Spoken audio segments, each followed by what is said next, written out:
Now I'm going to add a 2-digit number and a 2-digit number that bridges the ones. So you can see in 26, I've got 6 ones, 37, I've got 7 ones. So 6 and 7 are making more than 10. So that's when it's bridging. So it's getting a little bit more tricky.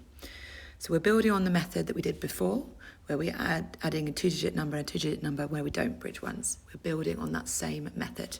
So the first thing I need to do is I need to partition the smallest part. And the smallest part that I can see is 26.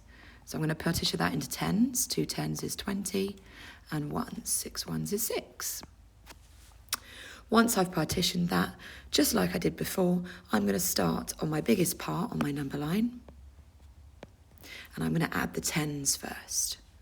So I'm going to do a chunk of adding 20 going forward, counting on from any number is important in counting in tens. So I would know that 3 tens and 2 tens makes 5 tens. My ones are staying the same because I'm not adding any ones in my 20. Now, once I have added my tens, I need to think about adding my ones.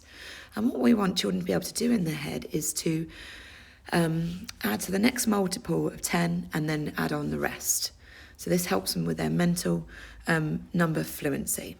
So I'm going to have to now partition my 6 ones so that I can make my next multiple of 3.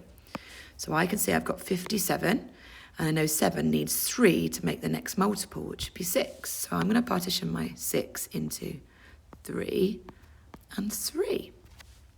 So I'm going to add on my 3 to make the 60. And then I've got to add on the rest. I've got to add on the next part. So I add on another 3. That's nice and easy to do because 60 doesn't have any ones. And then it makes 63. So I have found the whole.